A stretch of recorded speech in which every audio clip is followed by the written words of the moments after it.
The Creation of All, Chapter 16. Get up! Get up, you two, right now! The baristole is yelling at us as we wake up. I yawn and stretch, and the floor rises to put us back on our feet. That was the best sleep I ever had. I look over to see Vayne. He looks really haggard. Did he have a bad dream too? What's up? I ask, even though I already know what it's freaking out about. My body feels so much better now, too. I don't feel the pain of all those shocks anymore. How long were we out? I bet it was 3 or 4 days. It shouldn't have taken him longer than that. Satan! The baristole shouts as it gets right in my face. I feel like I should be scared, but I can't stop smiling. They're right outside! They found me! And I can't hide from them! My ability to hide myself from all detection and senses isn't working! They know exactly where I am. They must be tracking me somehow. You were the last two to come in here, so one of you must be responsible. You mean this? I say, still smiling while holding up the tracker. Tanzu's stuck on me back in the homeland. If Zuiko hadn't noticed it, we would have been captured long ago. Give that to me! The baristole shrieks, reaching a hand it creates from the Buradon for it, but I pull my hand away. I decide to have some fun while I wait, and start running as all the surfaces in the organ move around trying to catch me. I like moving around, avoiding all these holes and grabby bits. It's so easy and fun. It's hard for the baristole to create holes when its flesh is full of the bodies of its other victims. I've climbed up the wall for fun, and my claws sticking into the flesh so close to touching the people beneath it.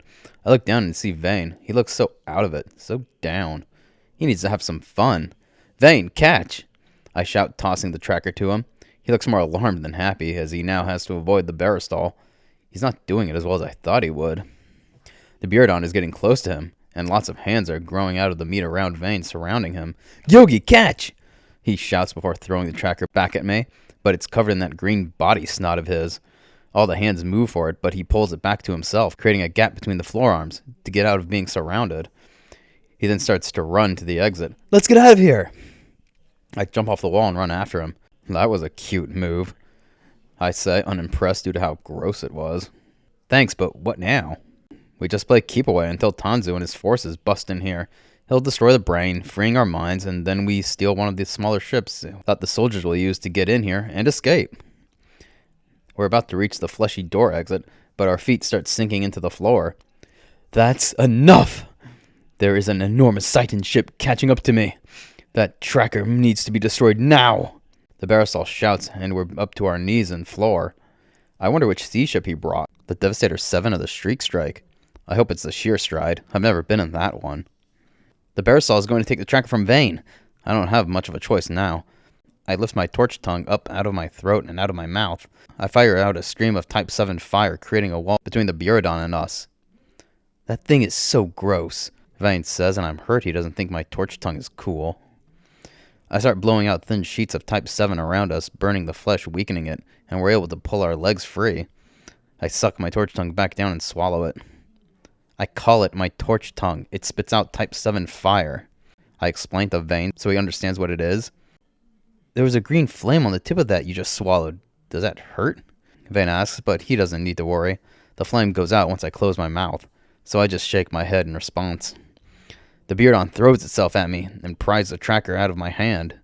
I wrap my tail around the Buradon's wrist and I lift the arm and snap it in the middle with my tail, taking the tracker back. Sorry, but I need to get out of here.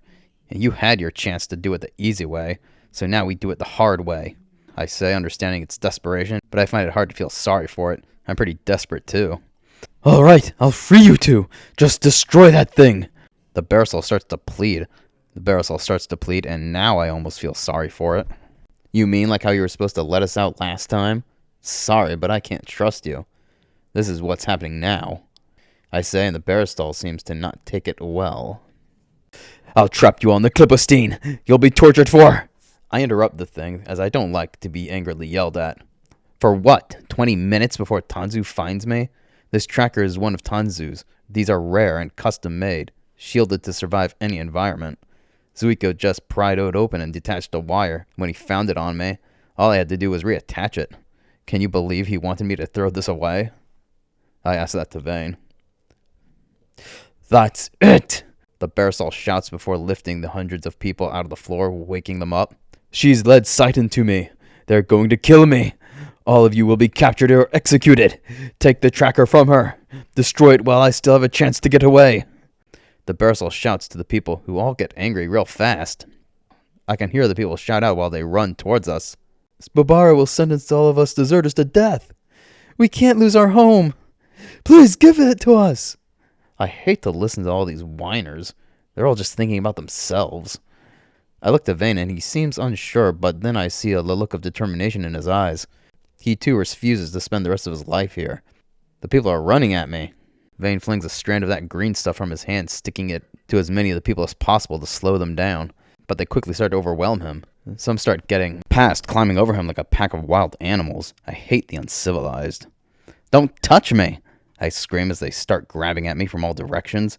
I start swinging my blade lines at them, cutting several of them. But that doesn't stop them. They don't even care. Soon they take the tracker from Vayne. Give that back! I shout while these people cheer in celebration. I can't get to it fast enough. That one person pulls it apart and crushes it. That's it! We're safe! Shouts the guy who destroyed my tracker. But right after he says that, the entire organ shakes and turns, causing all of us to slide to the wall, which has become the floor after the whole organ turned. No, it's too late! The baristole shouts, terrified. Their ships have pierced my skin. They're entering my body. The Beardon disappears into the floor while the people start panicking and screaming. They all start running to the doors, talking about finding someplace for them to hide. That was a little rough, but everything ended up all right. I say, knowing that our opportunity for escape is on its way. Okay, so what now?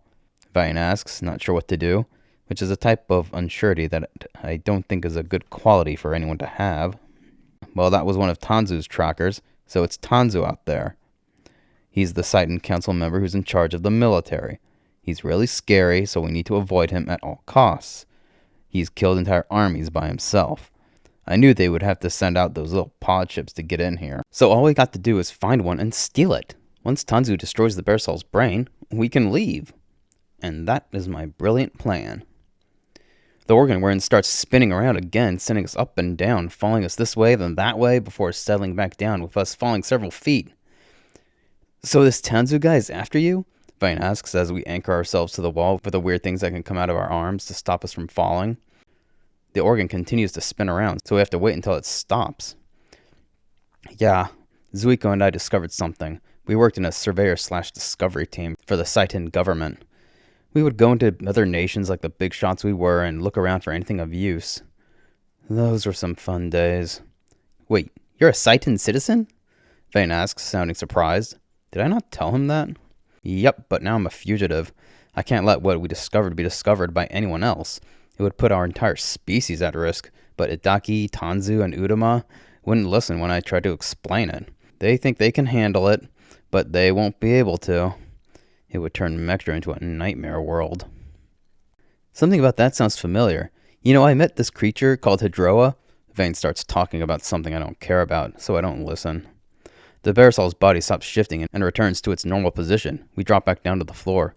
We then hear explosions all around us off in the distance.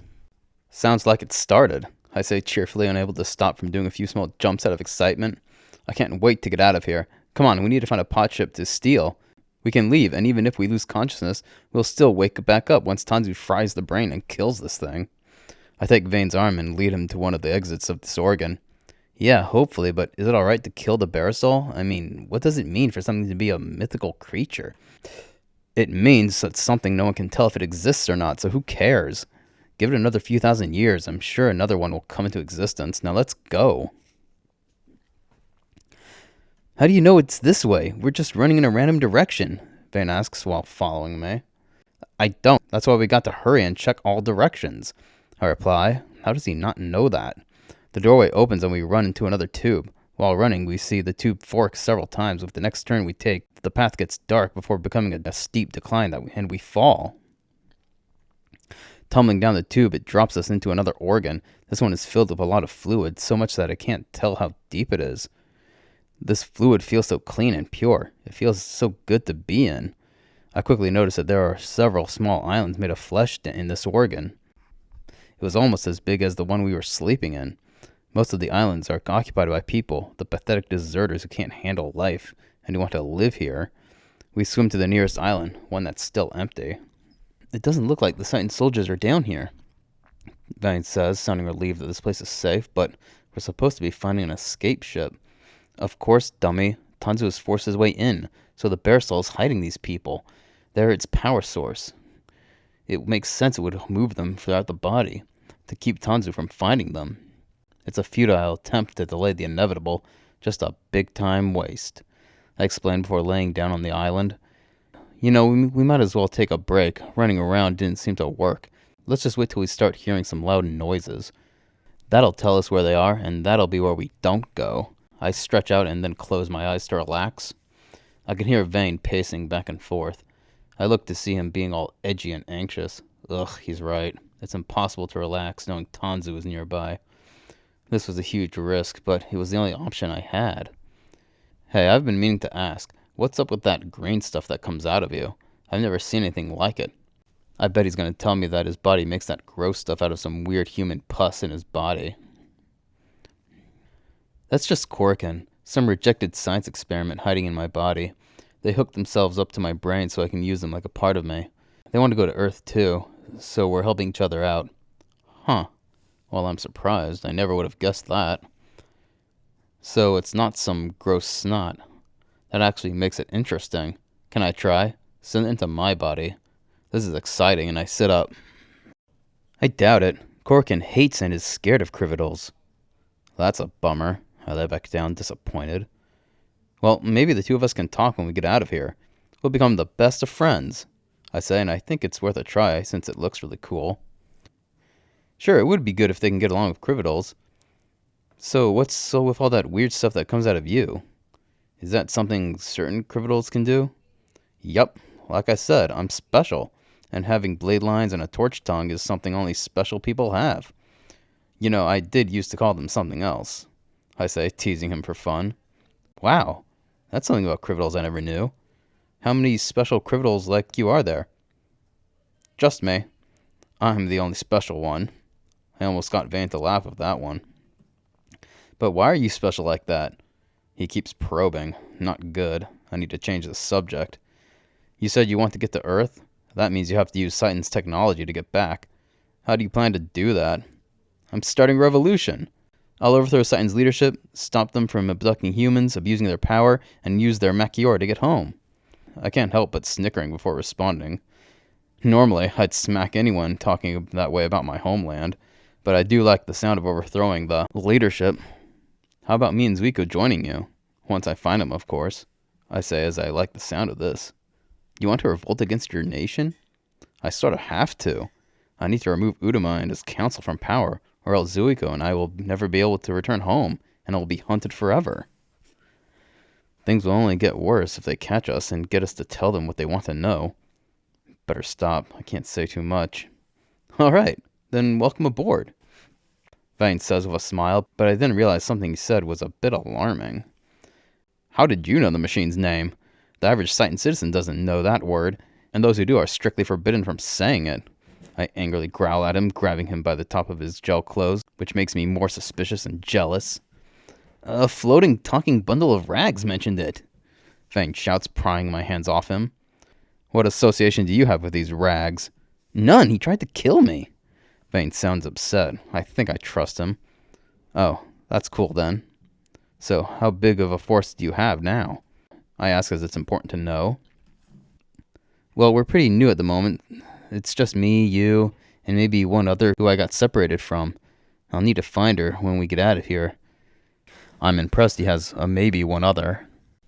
Okay, that's around what I was expecting from something like you. It's going to be hard for a talking FBW to go around making alliances and gaining power and resources. That's something you'll need my help with. What's your revolution's name? I ask him, and he seems oddly hesitant. It's to be determined, he says, and that's a bit of a letdown. Yeesh, well, make sure you get that figured out once we get back to the surface. I encourage him, as any serious revolution has a good name. Our conversation ends when we hear someone from another one of the islands shout at us. You two! This is all your fault! We're all going to be tortured or killed. Everything was paradise until you ruined it. Do something about it. I shout back at this waste of space. Ugh. People running off to hide from life. Pathetic. I lay back down and stare at the ceiling. I soon hear them swimming over to us. They're coming to us, right? I ask without looking. Yeah, we may have to defend ourselves. They look angry, Vayne says, and I don't like the idea of wasting energy on these losers. There's 20 of them? You can handle it, I say, and I start to hear more angrier shouting and sounds of swimming. If I had to guess, 100 or more of them are coming towards us. Suddenly, the entire organ is shaken violently, causing everyone to bounce up, including those in the water. We're thrown off the floor 40 feet until we hit the ceiling and fall back onto the floor with the water raining back down on us. Okay, Tanzu has to be here and attacking the baristole now. We need to get someplace that's hidden and near the soldiers' pod ships. I get up and start frantically looking around, but there's only an exit at the end of the organ behind us. Suddenly, a huge pillar of red, Type 1 fire burns through the ceiling, scorching the floor and evaporating the fluid in here. When the fire stops, all the fluid has vaporized. The temperature in here seriously went up, and all the people who were in the fluid are left scalded, and all the walls are tearing, bleeding. Ah, jeez. I moan right before freaking out. That's Tanzu! Run! I can't let him capture me! I scream, terrified. I start frantically running to the exit at the end of the organ, but directly above me I can hear stomping and an engine sound and a faint feminine voice. I look back and see that the hole in the ceiling that the fire burned, the edges are still seared black. That must be why the baristole hasn't sealed it yet. Do you have a plan? Is Tanzu really that much of a threat? How do you deal with him? Vayne asks as I pull myself from island to island to reach the exit while he does the same with his green slime. Deal with him? There is no dealing with him. Tanzu is invincible. We need to hide until we can find a pod ship and hijack it. He'll have to destroy the brain eventually so we can leave once we're in a ship. The thought of trying to fight Tanzu terrifies me. We reach the fleshy door, but it won't open. I desperately start trying to pry it open, but it's too late. From the burned open hole in the ceiling, Tanzu falls down, landing in the center of the organ on his feet, facing us like he knew where I was. Gyogi, get over here now! Tanzu shouts with a rage, the same I've only ever heard him talk with. My body freezes, but I can't stop screaming. Vayne forces the door open, and I fall back into the next organ. Here we see several deserters of Saitan and other nations. As you can see, their punishment has already begun, as they've all been severely burned by Tanzu. That must be Tanzu's documentarian. She moves around on that hover chair, while the sphere cameras record everything while scanning the people to see if they're in Saitan's system. It's the documentarian's job to turn moments like this into propaganda to show people what happens to those who disobey. I saw so many of these as a kid, and the punishments people suffered made me never want to go against my nation. It's insane how things have changed. Tanzu sends a wave of Type 1 fire at us. We both fall back on the floor to avoid it, and the flames sear the far end of the organ wall. Gyogi, don't you dare disobey me. That was the scariest, angriest voice I've ever heard from him. It makes me want to obey, but Vayne grabs my arm and pulls me away. We got to move and find some water, Vayne shouts, and I'm confused. He can't make fire if he's wet. What? No, he can. I respond as Tanzu's basically a living force of nature. Okay, then we just hide, Vayne says, and I look back seeing Tanzu is now just a few steps behind us. He's wearing his armor. It generates the Type 1 fire he manipulates with his ear stone. Tanzu is 11 feet tall, and that armor makes him 13 feet tall. Only his head is exposed. He has giant metal hands and feet and tail. He can shoot fire from multiple places on it and then turn it into any type of fire he wants. Tanzu reaches out with his giant metal hand that's glowing with heat to grab my arm. No way, Tanzu. I'll never go back. I hack up my torch tongue and create a wall of Type 7 fire in front of us. Come on, Vayne, run! I scream as we run out of one of the 3 exits on the right side of the organ before Tanzu can break through my wall, which doesn't take him long. We start running from one organ to another, each one different than the last. This one has strange tendrils hanging down from the ceiling like vines that we have to use to swing over large gaps. We run through an organ that has a floor of rubbery streaks of meat with gaps between them. It's hard to keep my balance in here. We run into an organ with no light. The floor suddenly dips and we roll down a steep hill in the darkness. I think we lost him, I whispered to Vayne, the both of us remaining still, trying our best not to breathe too hard. I don't hear anything, Vayne whispers back. We sit in the dark for a few minutes. Hey, why are you hiding? You said you wanted to take over Saitan. You're going to have to go through Tanzu to do it. So get out there and fight. I whisper to him, trying to push him to his feet. He did handle that Vicaric, so maybe he can distract Tanzu long enough for me to escape. Before I can get him on his feet, an enormous pillar of fire bursts through the floor just behind us. It's causing the organ we're in to collapse. Once the pillar of fire vanishes, we both fall into the organ below, finding ourselves face to face with Tanzu. I land on my back, so I'm looking straight up at Tanzu as he stares down at me. The edges of his armor are emitting the Type 1 fire that his Earstone lets him control. This has been quite an eventful day. Finding Gyogi, discovering the mythical baristole of legend, and now I happen upon Udo's embarrassment. At least Tanzu is in a good mood. I've never heard him sound so pleasant. Before anyone can say anything, someone flies towards us from behind Tanzu. It's his documentarian. She's flying around in a control chair, filming everything with the spherical float cameras that she controls from the chair. Her bright blue skin doesn't match with her pink hair, and the way she has her hair tied up on her head looks terrible. Here in the baristole, we have the deserter, the betrayer Gyogi, and more amazingly, the failed weapon of Udo that fled from its owners on 2 separate occasions. So she was the one who I heard talking before. Her talking is cut off by Tanzu shouting at her, Yoya! This thing represents a failure of Saitan. You do not broadcast it to the world.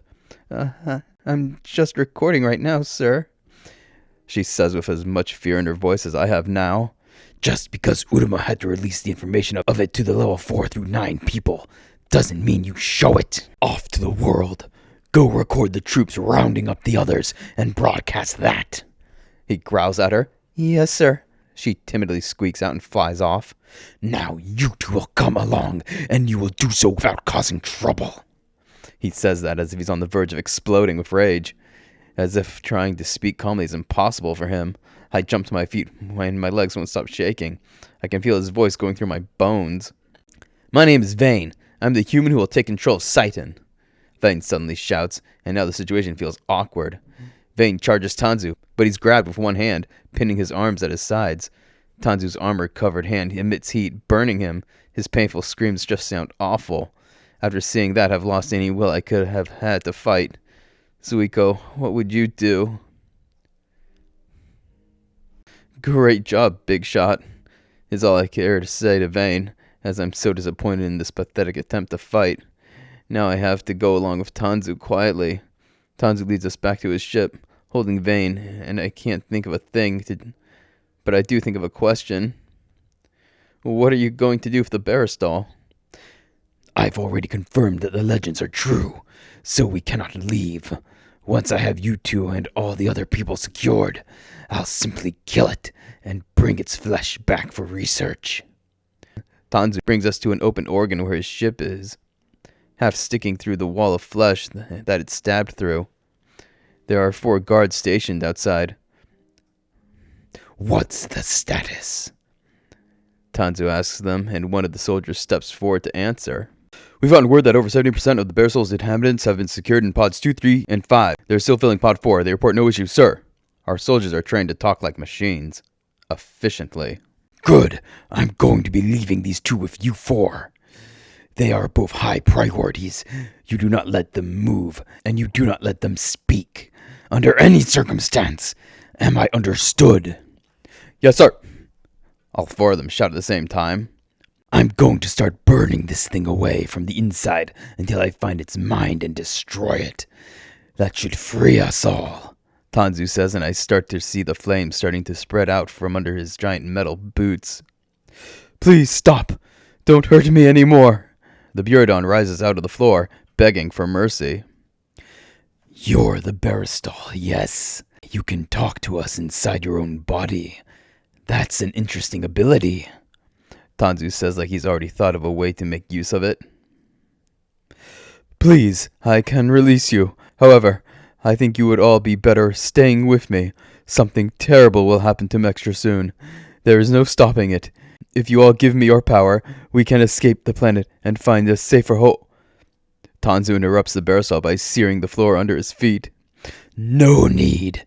We've been aware of that issue for some time. and we've already taken the appropriate measures. You will release your hold on us now, or I will burn you until you do, or until there's nothing left of you. Tanzu's voice is so strict and terrifying. His voice can always paralyze me. This isn't how I was expecting for this to go. I thought we could slip past while he was rounding up those losers. My moping is all of a sudden broken as Vayne covers himself with that smart slime inside him and slips out of Tanzu's hand. Tanzu turns to look at Vayne. He actually looks confused. I've never seen that look on him before. What is this? Udo didn't have you show that feature when he demoed you to us, Tanzu says while that living green goose seeps back in through Vayne's skin. Just the other day, Uruma told me that you're broken, unable to use your full abilities. Get on your knees now. Tanzu demands Vayne to give in. I've never heard of anyone defying an order from Tanzu, but Vayne's doing it. He's just standing there. This is the most amazing standing I've ever seen. Tanzu isn't going to tolerate this. A burst of Type 1 fire comes out of the toes of one of Tanzu's metal boots. The red Type 1 flames turn pink. That's Type 3 fire. The pink flames move across the floor towards Vayne. He tries to avoid them, but with Tanzu controlling the fire, Vayne won't be able to avoid them much longer. The floor pulls apart before coming back together, smothering the flames. I can't give up all my people, not after all the years it took to select them all, the baristole says, before turning the spots the soldiers and Tanzu are standing on into pistons. They move up quickly, and the section of the ceiling above them moves down just as fast, crushing all the soldiers. Tanzu incinerates all the flesh around him, and I have to move back to avoid getting burned. The Bjordan falls screaming in pain. Normally, being able to control all the space around you would be a great strength, but I make it a great weakness. Anything you try will result in pain. Don't you dare try anything again, Tanzu says as he walks over to it. This may go easier if you didn't have this part of you. Tanzu reaches down to the Bjordan, his open hand coated in fire. Vayne suddenly turns red and then launches himself at Tanzu, punching him in his torso, and actually dents the armor. Tanzu's armor is made of tritium. How strong can Vayne be? I've never been attacked by one of my own weapons before. No wonder Udo fled when he did. One would think he was using his position to create weapons against us. Tanzu moves his hand over Vayne, and I can feel the immense heat from here. Vayne jumps back quickly right before Tanzu sends out concentrated fire from the palm of his hand, burning the floor black. The Bjordan yells in pain again before melding into the floor and disappearing.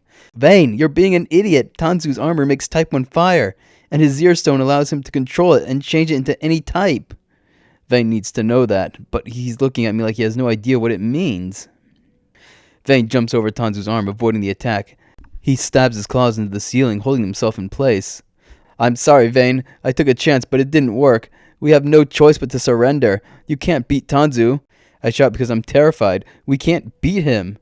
Vayne, still red, looks determined. Does he think he can win? Tanzu fires another burst of Type 1 fire from one of his shoulders, up at Vayne. He drops off the ceiling and back to the floor. You don't have to help, Gyogi, Vayne says, and while I don't believe him, I certainly don't want to get involved. Okay, I wasn't going to, I say, since I don't want him to think I'll be jumping in to save him. I'm going to take this guy down, and we'll get out of here, Vayne shouts, feeling confident that he can actually do that. Yeah, sure. Nothing else to say. I run back to the tunnel to keep my distance. Gyogi, don't you dare run from me. Tanzu roars at me and I stop dead in my tracks. I look back to see Vayne move super quick again. Actually, he's moving faster than Tanzu and is aiming a punch on his face. Tanzu doesn't react. Instead, he creates a wall of flames that come out of his collar to protect him. Vayne's fist passed through the flames to land that hit, but Vayne's hand is now charred and it falls off him. But I watch it regrow quickly. So impressive. Tanzu looks down at Vayne and smiles in a way that says the hit didn't mean anything. He creates the fire from his collar again, but the flames turn white and then move to engulf his head. The white flames go out and the bruise and blood on his face are gone. Huh? Vayne says. He's confused by what happened. He needs to understand. That was Type 6 fire. It burns away any wounds or illnesses. It's not a fire that occurs naturally in nature. Vayne looks devastated. At least he's starting to understand the situation. Hey, I still hit you. Shouldn't you be disgraced now? You're going to lose your position. Vayne shouts at Tanzu, hoping for an easy win. Wow, Tanzu laughed. That unwritten code is only for agents to live by. I'm a member of the President's Council. Our lives are filled with more responsibilities and stress than any other person can comprehend. We're not expected to be held up to those standards. It's the agents the common folk look up to, not us. Tanzu points his arm at Vayne and shoots flames that latch onto his arm. Vayne shakes his arm, but the flames turn from red to blue. That means he's not feeling any pain on his arm. That's type 2 fire. The inside of Vayne's arm is about to start hurting real bad. I watch Vayne's arm, still red, shrivel and dry out. His arm isn't repairing. Instead, his skin constricts and starts to tear from the interior damage, and searing hot vapors spew out of the tears. That's type 2 fire. It only burns liquids. All the liquids in your arm are being instantly evaporated. I shout as the streams of vapor soon tear his whole arm apart. But that does get the type 2 fire off him, and now his arm is coming back. Vayne looks even more determined now. How is that possible? Hasn't he realized he can't win? We don't stand a chance. Vayne then begins darting around Tanzu at a high speed. He starts landing punches and kicks on Tanzu's armor. He must be trying to break it to stop Tanzu from making type 1 fire. Vayne's kick just destroyed the right side of Tanzu's collar, breaking his comm device. Tanzu's getting angry again, and suddenly Vayne falls to the floor. He inhaled some sparks. I've seen Tanzu do this trick before. Vayne starts screaming in pain. His red fades to black and turns to ash, leaving his body. He starts shooting yellow fire and gray matter out of his mouth. That's type 4. It burns gases, turning them solid. You have to smother it. Eat something. I shout at him. He starts taking bites out of the burned floor and eats some of it, nearly choking on the gases coming up his throat. He has to force it all down. He seems to be doing better, but I see Tanzu just smirking as Vayne's chest bursts open with yellow flames leaping out of it along with gray and green matter. He falls back to the floor. Vayne tears off pieces of the floor to smother the yellow flames, putting them out, and his body repairs itself. Tanzu is still smirking, and I see yellow sparks forming in the air around Vayne. The flames can't burn his body, but the gas is turning solid in his body, and the heat will be torture. I saw it coming. The air around him erupts in yellow flames. Once the flames recede, Tanzu and I are surprised. Vayne protected himself by creating a bubble of green goo around him. Vayne takes advantage of Tanzu's hesitation, turning red again. He launches himself at Tanzu, punching his armor again. This is why we shouldn't be making our weapons any smarter. Tanzu sees Vayne as a thing, one of his possessions. I bet Vayne is bothered by that. I'm no object, I'm a person, and I'm going to lead a revolution against Sidon and take control of the entire nation. I'll stop you from abusing your power and abducting humans. He shouts right at Tanzu. I didn't think he'd be that bothered. Tanzu just replies by sending walls of fire at Vayne over and over again. One of the walls envelops him, and the fire sears his whole body. I can't even imagine the pain. But once the flames recede a little, I see the green goo leaving from Vayne's ankles and into the floor. Vayne, turning red for the third time, starts moving again, pounding away on Tanzu's armor. Tanzu then holds out one of his hands, and small balls of type 1 fire come out from the fingertips of his armor. They stretch out like long lines that he whips around, leaving black scorch lines all over the walls, floors, and ceiling. There are so many, Vayne can't avoid them. The red fire then turns green. Several of the flames hit him. The lines of flames burning on Vayne's body raise up, forming walls that restrict his movement, trapping him in a burning prison. Tanzu walks up to him and kicks him in the side with his boot that's as big as Vayne's body, smashing the type 7 fire. Vayne is sent rolling across the floor. Vayne is quick to get to his feet, but Tanzu just charges right up to him and starts pummeling him with his giant metal fists. Vayne catches one of them and is able to hold it and keeps it from moving. He then throws the fist out of the way and lands another hit on the armor, this time cracking it, not denting it. Tanzu swings his leg up, kicking Vayne in the head, and then brings his foot down on top of Vayne. He grabs the edges of the metal boot and tries to push it back. Flames start shooting out from the sole of the boot, burning Vayne. Vayne's body can repair from the damage, but not fast enough to survive. Vayne needs to move. When he tries to get away, his foot slips and he ends up on his back. Tanzu is still trying to crush him. Vayne's starting to push Tanzu's leg back. He might actually... never mind. Vayne's whole body just got crushed to bits under Tanzu's boot. Vayne's pieces fly everywhere. So much for that little guy. He was interesting. But now what am I going to do? I can't escape. They'll torture the location from me. I'm sure an escape opportunity will come up before we get back to the Origin Tower. Gyogi, get over here. Tanzu shouts at me. His voice alone is terrifying. I hurry over as I hate getting yelled at. I see Vayne's head on the floor. It's pretty burned up. Take it, Tanzu says, and I quickly pick it up. That's still Seitan property, and every other piece is breaking apart. I look around, and all of Vayne's blood and broken body has turned black and collapsed into dust. His head isn't doing that. I wonder why. I don't think Udo will like what you did to his work, I nervously say, but I need to say something. I don't want him to start asking about the you-know-what. I'll keep my mouth closed on that for as long as I can. Udo has much bigger problems than just a failed FBW now. Huh? Oh, right. I heard Tanzu mention Udo fled. Wow. So he is a traitor. Why else would he run? One failed weapon is a black eye, but it wouldn't have hurt Golden Boy that much. This thing was even more of a failure. When Udo showed it off initially, it displayed much greater power. Fortunately, it was faulty. Vayne had more power than that. He lasted a lot longer against Tanzu than most others. Tanzu has killed the armies of entire nations in roughly the same time, while I think Tanzu reaches into his pod ship to grab the built-in comm device since Vayne broke his.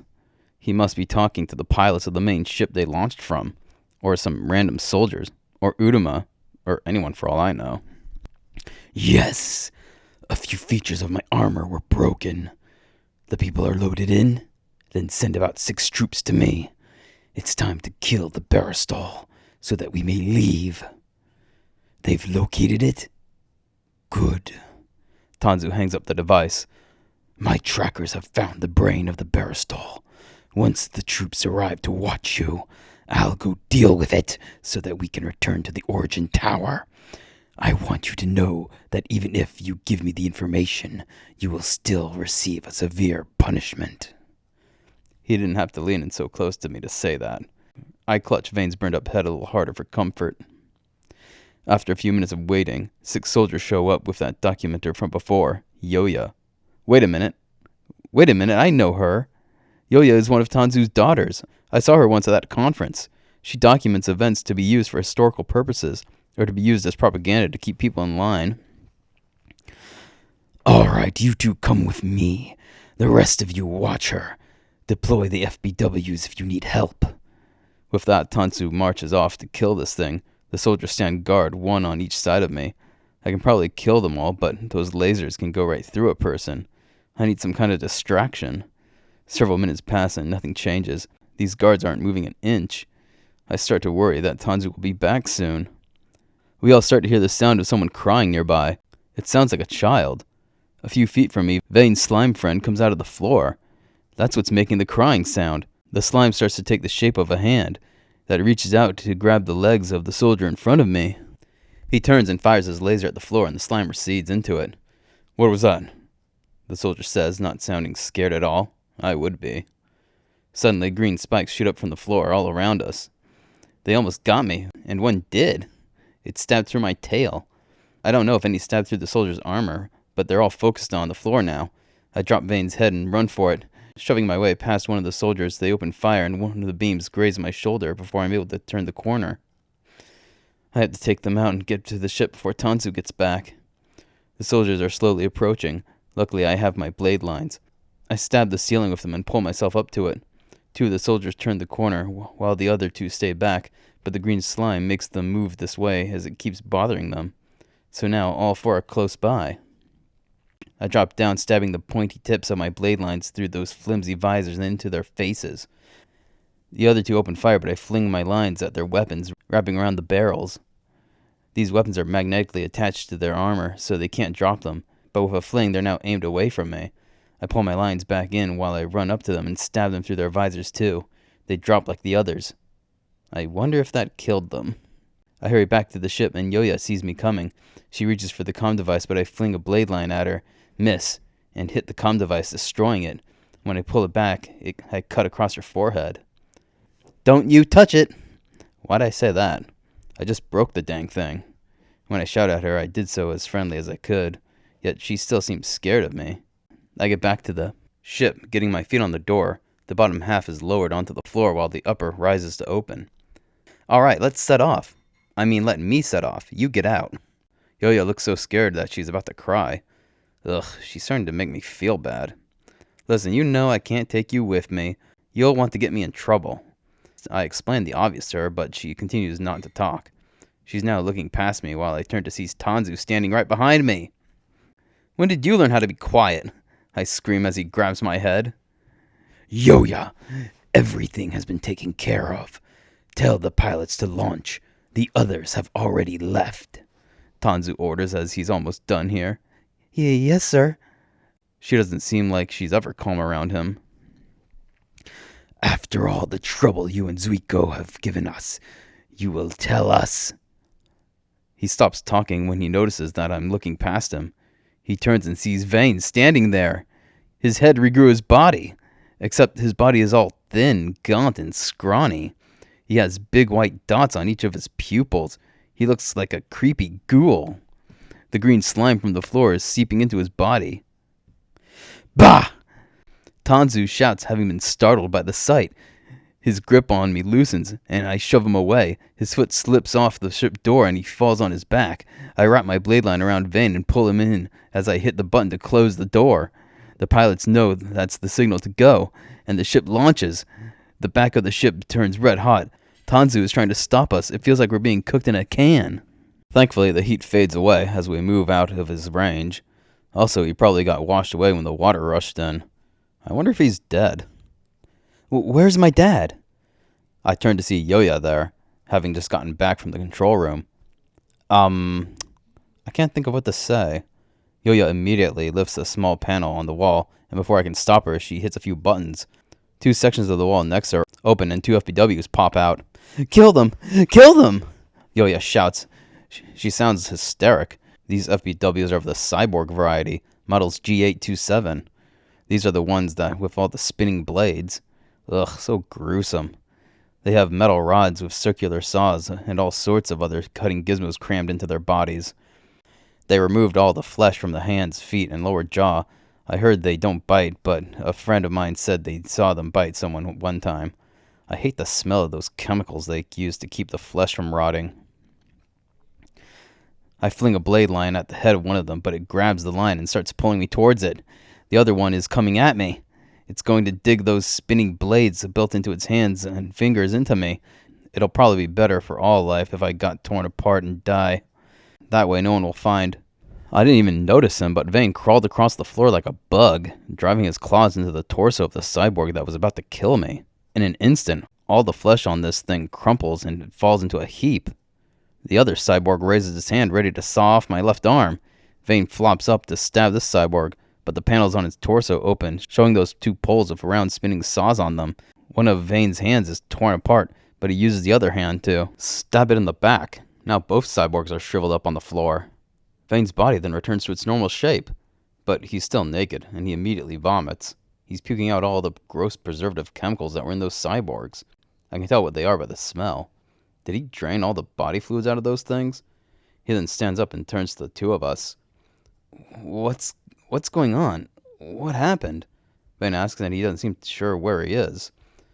We're in Tanzu's personal pod ship. Notice the fine royal red fur on all the furniture and the glitzy trim on everything. I tell you, this isn't cheap. I say to Vayne as just being in here feels really good. Who is that? He points to Yoya. This is my buddy Yoya, and right now you're naked. I had to say it as he seemed oblivious to it. Is that what human genitals look like, or are you just weird? I can't help asking. I start laughing, and even Yoya giggles a little, despite losing her dad. Vayne just turns around, putting his head against the wall. Come on, seriously, Gyogi, what happened? Oh, you defeated Tanzu. It was amazing, but it sure took a lot out of you. Your body got broken up, but it paid off since you were able to put him down. Lying to him is a good idea, and I just had it. It just came to me. I did? All I remember was the searing pain. Where is he? I didn't kill him, did I? You sure did, I shout with excitement. Your punch completely shattered his face. It was amazing. I say as sincerely as I can. I really need to sell it to him. Hey, that's not... Yoya is starting to ruin my plan. I quickly slap her on the back so hard that the sound echoes through the room. Hey, Yoya, you're right. Vayne does need some new clothes. How about you get him something to wear? I know you got spare clothes in here. I say a bit sternly so she'll take the hint. Yoya turns and opens one of the closet doors. You two are friends? Vayne asks as if he doesn't believe my lie. The best. We knew each other back before I had to become a fugitive. She's sympathizing with my dilemma and wants to help, but not too much. I don't want her getting in trouble on my account. I wrap the tip of my tail around Yoya's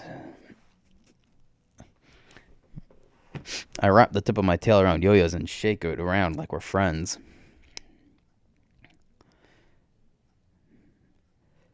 Thanks for the help, Yoya. I really appreciate it, Vayne says.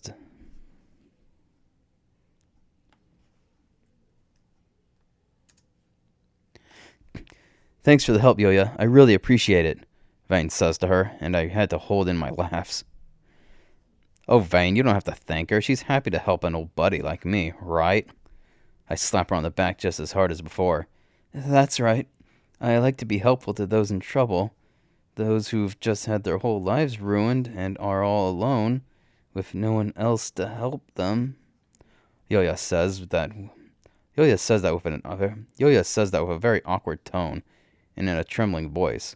Before I could slap her again, she pulls out what looks like a spare suit of soldier armor. I guess beggars can't be choosers, Vayne says, looking at the outfit with disappointment in his eyes. Thanks, Yoya. Once you get back to the surface, we won't put you at risk anymore. Vayne says to her, even though her fate could already be sealed. That's good, Yoya says quietly. Vayne then looks to the floor and notices the remains of the cyborgs he drained. What's all this mess on the floor? He asks, and I just say what comes to mind. Us being here activated the ship's defense, and these weapons came to attack us. You were still recovering from your epic win, so I took care of them. That was a pretty good explanation. Did Yoya help you? No, I'm not a fighter. My FE is like 6. Yoya says, sounding upset at the idea that she would fight. So long as she doesn't tell Vayne the truth, she can say whatever she wants. She's harmless and a coward. There were only 2. It was easy for me. My fighting experience is like 600,000 something. I say to quickly end this conversation. I turn to the soldier armor Yoya is holding. Poor Yoya is looking miserable as she hands Vayne the armor. It's a good thing I don't care about her. Here, this is the only thing here that auto-fits. I tell Vayne, and he quickly puts it on, minus the helmet, and once he does, I burst out laughing. What's so funny? Vayne asks, and he sounds so insecure. You have no tail, so the tail armor has nothing to strap onto, and it fell off. The tail hole is wide open, and even Yoya is starting to giggle. Oh, come on, don't you have anything I can wear that doesn't have a hole? What happened to my old clothes? Those sweet gel clothes? Tragically lost. They didn't survive the last blast of heat from Tanzu, while you were landing your final hit on his face that finished him. I can't help but notice that Vayne is looking a bit sad. Gyogi, I beat Tanzu? One of the strongest guys in the Saitan Nation, right? Vayne shouts like he's just now realizing what he should already know. I guess he isn't sad. Yeah, you did. It's a huge deal. You haven't even announced your revolution, but now it's on a better start than any other in history. We both take a moment to calm ourselves down. Oh, geez, I forgot this pod ship is heading to a bigger ship. Yoya, tell the pilots to surface right now. Yoya goes to tell them. Wait, hold on. What ship are we going to? I quickly ask before she reaches the intercom button. The Devastator 8. She says, and I'm surprised. When did they make an 8th one? How cool must the 8th one be? It takes me a moment to think about if I want to check it out, but it's not worth it. Yeah, tell them to surface, I say, unable to hold back my disappointment. Yoya pushes the button and tells the pilots that Tanzu is ordering them to surface right now. They know better than to question an order from him. All right, up we go, I say when we start to feel the ship lifting straight up. Won't there be others who are suspicious of what we're doing? Vayne asks, and that's not a smart question. Nah, no one dares question an order from Tanzu, I say, happy as we're about to get back to the outside. Okay, so now what about my pants? Right, you can't start a revolution looking like an idiot. Yoya, you got another pair of armor? Yoya fishes another spare out of the closet, and I quickly take it apart. Vayne, give me your pants quick. I take them and I split them in half, as they're made to detach like that. And I stick the two front halves together, though they don't hold together very well. Ta-da! I stuck the two fronts together. I hand them to Vayne, and he has no choice but to wriggle into them. Alright, that'll do for now. He's clearly not happy with it, but I wouldn't be either. While we wait for the ship to reach the surface, Vayne and I help ourselves to all the food they have on board. Yoya sits quietly like a good girl. The ship reaches the surface and stops next to some land. The doors open, and I look around to see we're in the middle of a river. How is that a river? Vayne shouts, sounding amazed. Oh, this is the Kamlam River. Do you have any rivers on Earth? Do you know what I'm talking about? I ask him, reminding him that he's not on Earth. Okay, so what should we do now? Run away or kill her and the pilots then run away? Yoya jumps in fear before crouching down. She looks terrified, as she should be. I thought she was your friend, Vayne says, and I forgot I said that. I was just kidding, of course. Keeping things simple would be best. I jump from the ship to the land, but Vayne is still standing on the ship. Hey, we gotta go now, I shout, eager to find Zuiko. Hold on, I have an idea. Yoya, you have cameras, right? Can you broadcast a video to Saitan? Of course she can. As Tanzu's documenter, she can send live videos all over the world. Just another way we at Saitan abuse our massive power. I say that last part with pride, as Saitan is such a cool nation. Yoya sets up her float cameras and computer out here while keeping it plugged into the ship. Whatever you do, please leave my name out of this. I'm already going to be in huge trouble. Yoya pleads, and it's so unbecoming of a Saitinian. You can always join up with us, Vayne offers to her, and I almost burst out laughing. No, thank you. I'd rather take the trouble, Yoya says timidly as she finishes setting up her cameras. They float around Vayne, getting multiple angles, and he closes his eyes, and it looks like he's thinking. He takes a deep breath before opening his eyes. Okay, you're on and... Yoya points to him, giving him the signal to talk. Attention people of Mektra. My name is Vayne, and I am a human who was abducted by Saitan and turned into a weapon. But I'm no object, I'm a person, with my own free will, and with it, I have just an hour ago defeated Tanzu. He's been beaten. Yeah, that's right, I shout from off camera, as I get what Vayne is doing. Saitan gave me great power for them to use, but instead I'm going to use it against them.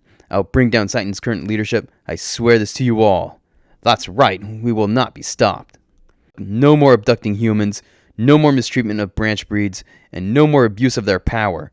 This is the moment everything you've ever known will start to change, so be ready for it. You all better brace yourself for this, especially you, Urama. We're the real deal. This declaration is such a good start for a revolution, and I'm really getting into it. I've started this revolution to change Saitan, to change this world. We will not stop. We will grow, get stronger. We will win. And if you're in charge of Saitan, you should surrender now because we're coming for you. We are the Wanderers. Wait, seriously? Book 1, end.